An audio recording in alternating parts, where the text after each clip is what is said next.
Bonjour, je me nomme Justine Moreau et je me présente à la présidence de l'Ordre des psychoéducateurs et des psychoéducatrices du Québec. Pendant quelques instants, je vais vous entretenir de trois choses. Premièrement, qui je suis, quelle est ma lecture des enjeux pour la pratique éducative et quels seraient mes engagements à titre de présidente. Psychoéducatrice et détentrice d'un doctorat en psychologie, j'ai travaillé plus de 30 ans dans la région de Trois-Rivières. J'ai travaillé à titre de psychologue pour accompagner les éducatrices spécialisées dans différents milieux, les centres de santé et de services sociaux, des centres jeunesse, le centre de réadaptation en DITED, et par la suite, je suis allée à l'université comme professeure au département de psychoéducation de l'UQTR. Mon champ d'expertise touche davantage la pratique de la profession, soit la supervision, l'accompagnement, le coaching, etc. Depuis 2004, je suis membre de l'Ordre des psychoéducateurs et des psychoéducatrices du Québec. J'ai travaillé dans différents dossiers, notamment l'organisation de différents colloques, le comité de formation universitaire et un dernier dossier dont je suis fière est d'avoir piloté le comité sur l'élaboration du guide du psychoéducateur en santé mentale jeunesse en 2009. De plus, j'ai eu l'honneur de recevoir une distinction du comité interprofessionnel du Québec. Notre profession est encore jeune.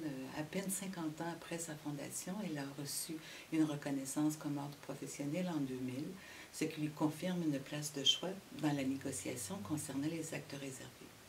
La loi 21 maintenant est appliquée, c'est une réalité. Elle apporte des éléments positifs à notre profession. En effet, elle détermine qui nous sommes, ce que nous pouvons faire, quels sont les actes réservés que nous partageons avec d'autres disciplines et donne la possibilité de se qualifier pour les membres qui souhaiteraient faire de la psychothérapie. Toutefois, la loi 21 va impliquer une réorganisation du travail. En effet, les employeurs vont privilégier les postes de psychoéducateurs, ce qui est très positif, mais risquent d'orienter les travaux des psychoéducateurs et des psychoéducatrices en lien avec certaines fonctions de leur travail. Ma lecture de cette réorganisation m'amène à identifier trois enjeux. Premièrement, celui qui concerne l'évaluation psychoéducative, le deuxième, l'exercice du rôle conseil, et le troisième, la place de l'intervention directe. Face à ces différents défis, il est important que l'ordre professionnel puisse se positionner afin de soutenir les psychoéducateurs et les psychoéducatrices dans l'exercice de leur profession. Des solutions sont à notre portée. Voici 5 de mes engagements. Premièrement, parce que je crois au développement de la profession dans un contexte de mouvance, en m'appuyant sur mes expériences professionnelles dans le réseau de santé et des services sociaux, je m'engage à exercer une présence proactive auprès des employeurs et des partenaires afin de promouvoir le spécifique de notre profession et d'assurer une plus grande visibilité de la psychoéducation. Deuxièmement, parce que je crois à des opérations professionnelles rigoureuse et spécifique à notre profession, en m'appuyant sur mon enseignement universitaire, je m'engage à favoriser le développement d'outils standardisés pour l'évaluation, à documenter l'exercice du rôle conseil en déterminant des processus, des méthodes, notamment la rédaction de guides de pratique pour l'exercice du rôle conseil. Troisièmement, parce que je crois au développement des compétences et en m'appuyant sur mon expérience d'élaboration du programme universitaire de formation en DI, je m'engage à favoriser l'accessibilité de la formation continue dans toutes les régions du Québec.